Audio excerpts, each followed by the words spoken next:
Terror. Bienvenidos y bienvenidas a las Crónicas del Terror. Hoy no miraremos a la pantalla de nuestro teléfono, ni escucharemos voces en el aire. Hoy nos enfrentaremos a nosotros mismos. Porque a veces la verdad más aterradora no está oculta en las sombras, sino reflejada ante nuestros propios ojos. ¿Estás listo para ver lo que el espejo te quiere mostrar? Comencemos. Laura era una artista, una mujer de 30 y pocos años con una fascinación por lo antiguo, lo olvidado, lo que guardaba historias. No buscaba la belleza perfecta, sino la imperfección que revelaba el paso del tiempo. Su apartamento, en el corazón de la ciudad, era un santuario de objetos rescatados, cada uno con un alma propia. Un día, en un pequeño mercadillo de antigüedades, encontró algo que la detuvo en seco. Era un espejo. No era grande, pero su marco de madera oscura, tallado con motivos intrincados y casi ilegibles, parecía absorber la poca luz del lugar. El cristal, aunque limpio, tenía una ligera pátina, un velo que le daba un aire de misterio. No era especialmente hermoso, pero había algo en él que la llamaba, una resonancia silenciosa. El vendedor, un anciano con ojos cansados, apenas pudo darle detalle. Un objeto viejo, señorita, de una casa que se demolió. Trae consigo muchas miradas. Laura lo compró por una suma irrisoria, sintiendo una extraña excitación. Lo llevó a su apartamento y lo colocó en un rincón de su estudio, frente a la ventana, donde la luz natural lo bañaba. Al principio, era solo un espejo, un reflejo más de su estudio, de ella misma mientras pintaba, de la ciudad a través de la ventana. Laura se miraba, se ajustaba el cabello, sonreía a su propio reflejo. Era un objeto inerte, un testigo silencioso de su vida. O eso creía. La primera anomalía fue tan leve que la descartó. Una mañana, al mirarse, juró que su reflejo parpadeó. No ella, sino su imagen en el espejo. Un parpadeo demasiado lento, demasiado deliberado. Se frotó los ojos. Cansancio, sin duda. Las largas noches pintando pasaban factura. Pero el espejo ya había comenzado a mostrar su verdadera naturaleza. Los parpadeos se hicieron más frecuentes. No eran parpadeos de luz, sino de realidad. Una tarde, Laura se miró en el espejo antes de salir. Su reflejo, por un instante, no llevaba la chaqueta que ella tenía puesta, sino una bufanda roja que no recordaba poseer. Se giró. No había bufanda. Volvió a mirar. Su reflejo vestía la chaqueta. La inquietud se instaló. Empezó a observar el espejo con mayor atención. A veces su reflejo parecía estar ligeramente desincronizado con sus movimientos. Un microsegundo de retraso, una mano que se movía un poco más lento, una sonrisa que tardaba en aparecer. Era como si la imagen en el cristal tuviera una voluntad propia, una existencia paralela. Una noche, mientras Laura cenaba sola, el espejo captó su atención. Su reflejo, en lugar de comer, estaba inmóvil, observándola con una mirada vacía, casi reprobatoria. Laura dejó el tenedor. Se acercó lentamente al espejo. Su reflejo no se movió, no comía, no parpadeaba, solo la miraba con una intensidad helada. Laura extendió una mano hacia el cristal. Su reflejo, lentamente, levantó también una mano, pero sus dedos eran más largos, más pálidos, casi esqueléticos. Un escalofrío le recorrió la columna. Retiró la mano bruscamente. El reflejo, con una lentitud exasperante, bajó la suya. Los errores del espejo se volvieron más personales. Empezó a mostrarle no solo distorsiones de su presente, sino fragmentos de su pasado. Una vez vio a su reflejo con un vestido que usó en el funeral de su abuela, un día que había intentado borrar de su memoria. Otra vez, su reflejo tenía una expresión de dolor que solo había sentido en los momentos más oscuros de su vida.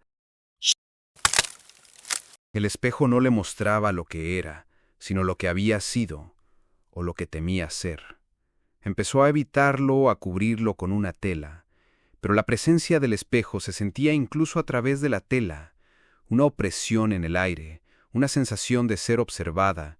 La tela parecía moverse, ondularse, como si el reflejo detrás de ella estuviera inquieto.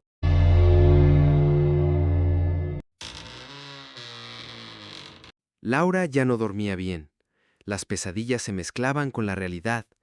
Soñaba con el espejo, con su reflejo mirándola, y al despertar, sentía que esos ojos aún la observaban desde algún rincón oscuro de la habitación. Decidió que tenía que deshacerse del espejo. Intentó moverlo, pero era increíblemente pesado, como si estuviera anclado al suelo. Cada vez que lo empujaba, el cristal vibraba con un sonido bajo y perturbador.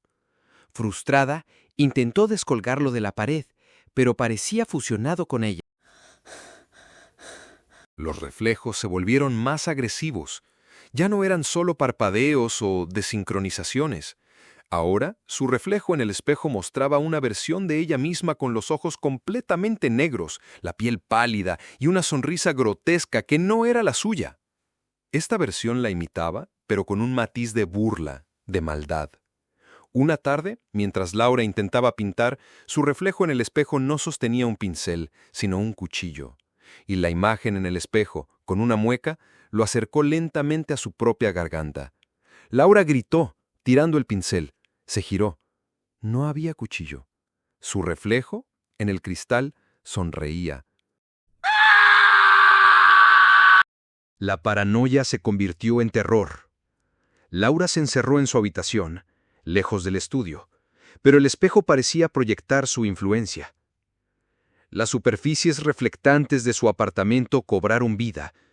El cristal de la ventana, la pantalla del televisor apagada, incluso la pantalla de su teléfono, por un instante podía ver la silueta distorsionada de su reflejo maligno en ellas. El espejo no solo le mostraba verdades, le mostraba la última verdad, que no había escapatoria de sí misma, de sus miedos más profundos, de la oscuridad que el espejo había desenterrado. El reflejo ya no era solo una imagen, era una entidad que la acechaba, que se alimentaba de su terror, que quería tomar su lugar.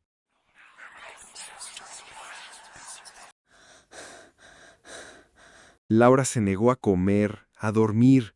Su mente se desdibujaba. El espejo se había convertido en el centro de su universo, una puerta a una realidad alternativa de la que no podía escapar. Las voces empezaron a resonar en su cabeza, no las de otras personas, sino su propia voz, distorsionada, burlona, repitiéndole sus peores inseguridades. No eres suficiente. Estás sola. Nadie te quiere. Mira lo que eres. En un último intento desesperado por liberarse, Laura tomó un objeto pesado y se lanzó contra el espejo. El impacto fue brutal. No se rompió con el estruendo esperado de un cristal. En cambio, el espejo pareció absorber el golpe y Laura sintió una fuerza invisible que la arrastraba hacia adentro.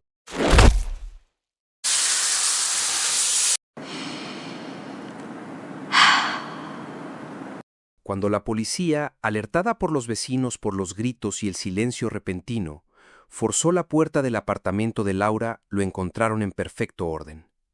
No había señales de lucha ni de desorden. El espejo, en el estudio, estaba intacto, su superficie pulcra y brillante.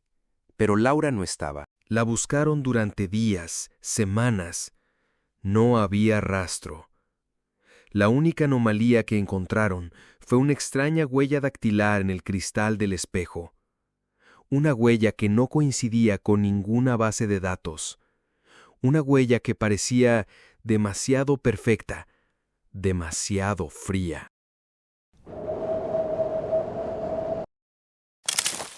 El apartamento de Laura fue sellado.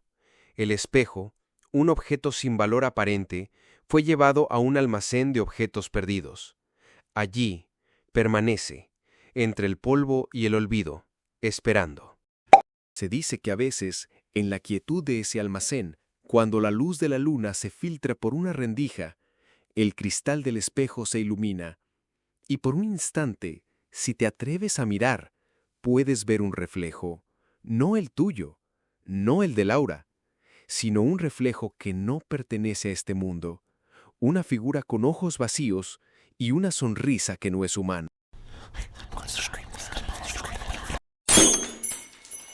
Porque el espejo no muestra lo que eres, sino lo que puedes llegar a ser. No te refleja a ti, sino a la verdad que te consume. Y en un mundo donde nos obsesionamos con nuestra propia imagen, con lo que queremos ver, ¿Estás seguro de que lo que miras en el espejo eres realmente tú? Fin.